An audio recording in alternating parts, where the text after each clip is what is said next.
గోదావరి జిల్లాలోని పౌల్ట్రీలపై bird flu virus ప్రభావం చూపిస్తోంది. ఇప్పటికే వైరస్ నిర్ధారణ అయిన తూర్పుగోదావరి జిల్లా కానూరు అగ్రహారంలో అధికారులు రెడ్ జోన్ ఏర్పాటు చేశారు. వైరస్ నివారణ చర్యలను చేపట్టారు.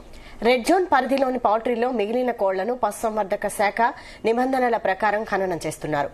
కోట్లాది రూపాయలు నష్టపోతున్న తమను ప్రభుత్వం ఆదుకోవాలని పౌల్ట్రీ యజమానులు వాపోతున్నారు. మరిన్ని వివరాలు మా రాజమండ్రి రిపోర్టర్ ప్రసాద్ అందిస్తారు.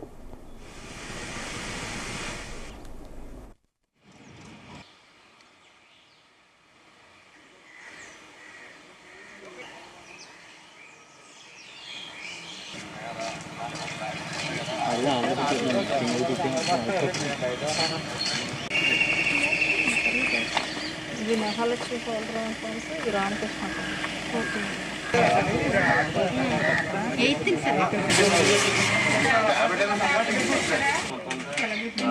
ఇలాగిట్టు మనం చేయదక్క సప్లై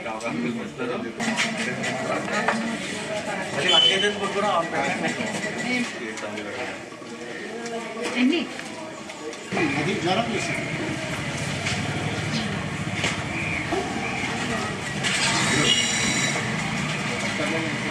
గోదావరి జిల్లాలో పౌల్ట్రీ పరిశ్రమపై బర్డ్ ఫ్లూ వైరస్ సునామీలా విరుచుకుపడుతుంది.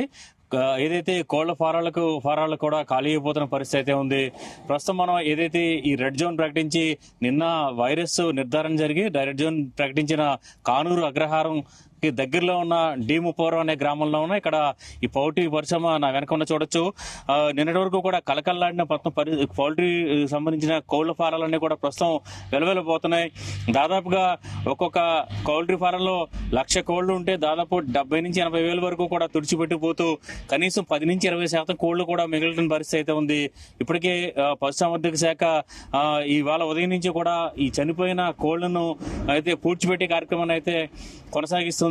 అదేవిధంగా జిల్లా యంత్రాంగం ఏదైతే ఈ మొత్తం ఈ ఉభయ గోదావరి జిల్లాలకు సంబంధించి చూస్తే కనుక పశ్చిమ గోదావరి జిల్లా వేల్పూరు, అదేవిధంగా ఇక్కడ తూర్పు గోదావరి జిల్లా పెరవల మండలం ఏదైతే అగ్రహారం గ్రామం, ఈ గ్రామాలతో పాటు ఇక్కడి నుంచి వెళ్ళిన పౌల్ట్రీ ఎక్కడెక్కడికి వెళ్ళి ఉత్పత్తులు వెళ్ళాయని కూడా సర్వేలెన్స్ లో ఉంచి ఏదైతే మొత్తం అక్కడ సంబంధించి చర్యలు కూడా చేపడుతున్నారు.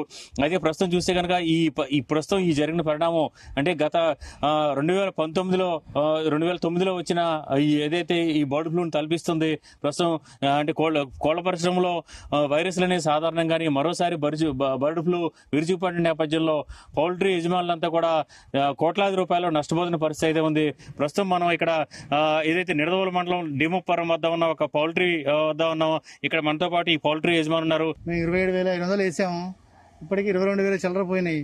ఎంతని 22,000 చిల్లర పోయినాయి. ఇది 40 వారం ఎంగు బ్యాచ్. ఇప్పుడు గుడ్డు పెట్టే సమయం ఇది. ఇప్పుడు మొత్తం నాశనం అయిపోయాం. ఎంత నష్టపోతుందండి? ఇంచుమించు 90-95 లక్షల వరకు నష్టం పోయినట్టే. ఇప్పటికి ఆ 3,000-4,000 కోళ్ళు కూడా అవి కూడా మిగిలేటట్టుగా లేదు, అవి పోతాయి.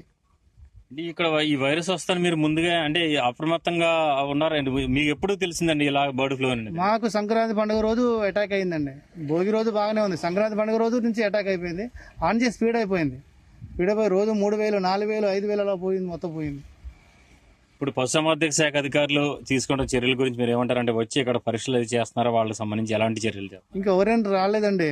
మన హెల్త్ డిపార్ట్మెంట్కి అయితే ఒక నర్సు ఇంకెవరో ఇద్దరు వచ్చారు. ఇక్కడ వర్కర్స్ ఆరోగ్య పరిస్థితి ఎలా ఉంది అదే చూసుకొని రాసుకొని వెళ్ళారు. నిన్న మాత్రం విఆర్ఓ వచ్చారు, కలవచెల్లికల్ విఆర్ఓ వచ్చారు. అతను కూడా డీటెయిల్స్ అవి రాసుకొని వెళ్ళిపోయారు. పౌల్ట్రీ పరిశ్రమ ఇప్పుడు ఈ పరిస్థితిలో ఇంత దారుణంగా నష్టపోతుంది కదా, రానున్న రోజుల్లో ఇప్పటికి మళ్ళీ సాధారణంగా ఉంటుంది? అసలు చికెన్ అన్నది జనానికి అందుబాటులో ఉంటుందా? ఇంకెక్కడ ఉంటుందండి, ఏది అన్ని పోయినాయి కదా, కోళ్ళు అన్ని పోయినాయి. ఇంకా చికెన్ తినొద్దు అంటున్నారు కలెక్టర్ గారు, గుడ్లు తినొద్దు అంటున్నారు. ఇప్పుడు గుడ్లు పెట్టినా ఉన్న కోళ్ళ గుడ్లు విన్నా కూడా అవన్నీ పూడ్చేటాల్సిందే. కలెక్టర్ ఉత్తర్వులు పాటించాల్సిందే కదా, అన్ని పూడ్చిపెట్టాల్సిందే. ఇప్పుడు ఈ పౌల్ట్రీలో వైరస్లు అనేది కామన్ కాదండి. బర్డ్ ఫ్లూ గతంలో ఎప్పుడు వచ్చిందండి? అప్పుడు ఎలా నష్టం? 2022లో వచ్చిందండి. మన లాక్డౌన్ సెకండ్ ఫేజ్ లో వచ్చినప్పుడు వచ్చింది, అప్పుడు బాగా పోయింది. ఇప్పుడు ఇంకా స్పీడ్ అయిపోయింది వైరస్, ఇంకా స్పీడ్ అయిపోయింది. అప్పుడు కొంచెం టైం తీసుకొని స్లోగా వెళ్ళిపోతుండే. ఇప్పుడు ఒకటేసారి 3-4 రోజుల షెడ్లు ఖాళీ అయిపోతున్నాయి మొత్తం. ప్రభుత్వం నుంచి నష్టపరిహారం ఏమన్నా చెప్తున్నారు? ప్రభుత్వం నుంచి రైతులను ఆదుకోవాలి, నష్టపరిహారం చెల్లించాలని కోరుకుంటున్నాం. ఇది చూస్తే కనుక ఒక్కొక్క పౌల్ట్రీకి సంబంధించి చిన్న పౌల్ట్రీ రైతులే దాదాపుగా ఒక్కొక్కరు 50 లక్షల పైన నష్టపోతున్న పరిస్థితి ఉంది. ప్రతి ఒక్కరు కూడా అప్పులు, అదేవిధంగా బ్యాంక్ లోన్ల ద్వారా తీసుకుని ఈ పౌల్ట్రీలు నడుపుతున్నారు. ప్రస్తుతం ఈఎంఐలు కూడా వస్తున్నాయి. ఈ నేపథ్యంలో ఈ బర్డ్ ఫ్లూ ఎంత ఈ స్థాయిలో విరుచుకుపడుతుందని చెప్పి కూడా తాము ఊహించలేదని కూడా చెప్తున్నారు.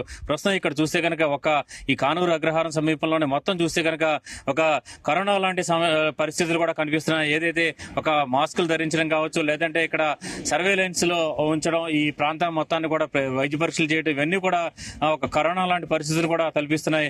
మనం చూస్తున్నాం ఇక్కడ పౌల్ట్రీలన్నీ కూడా పూర్తిగా వెలువెలిపోతున్నాయి. ప్రతిరోజు కూడా కోళ్లు కూడా వందల సంఖ్యలో చనిపోతున్న నేపథ్యంలో ఇక రానున్న రోజుల్లో ఇది మొత్తం పూర్తిగా ఉన్న పౌల్ట్రీలన్నీ కూడా తుడిచిపెట్టిపోయి చికెన్ కావచ్చు, లేదంటే కోడిగుడ్డు కావచ్చు అందుబాటులో లేని పరిస్థితి ఉంటుందని చెప్పి కూడా ఇక్కడ యజమానులు చెప్తున్నారు. ఈ నేపథ్యంలో ప్రభుత్వం స్పందించి ఏదైతే తమను ఆదుకోవాలని చెప్పి కూడా కోరుతున్నారు. ప్రస్తుతం అధికార యంత్రాంగం అయితే కొంత పశుసంవర్ధక శాఖ అయితే ఈ విషయంలో ఆలస్యంగా స్పందించిందని చెప్పి కూడా విమర్శలు అయితే వస్తున్నాయి. మొత్తం మీద చూస్తే కనుక గోదావరి జిల్లాలో గతంలో ఎప్పుడు లేని విధంగా ఈ బర్డ్ ఫ్లూ విరుచుకుపడుతున్న పరిస్థితిలో పౌల్ట్రీ పరిశ్రమ అయితే కుదేలైపోతుంది. అదేవిధంగా నాన్ వెజ్ ప్రియులు అయితే పూర్తిగా చికెన్ తో పాటు కోడిగుడ్లు కూడా మానేసి ఇక్కడ ఈ పరిస్థితి ఎప్పుడు సాధారణంగా పరిస్థితి వస్తుందని చెప్పి కూడా ఎదురు చూస్తున్నారు. ఇటు ప్రభుత్వం వైపు నుంచి అయితే మాత్రం ఖచ్చితంగా పౌల్ట్రీ పరిశ్రమను ఆదుకోవాలని చెప్పి కూడా రైతులు కావచ్చు, ఈ పౌల్ట్రీ యజమానులు కావచ్చు వేడుకుంటున్న పరిస్థితి ఇక్కడ ఉంది. ఇది గోదావరి జిల్లాలో బర్డ్ ఫ్లూ సంబంధించిన తాజా పరిస్థితి. Over to studio.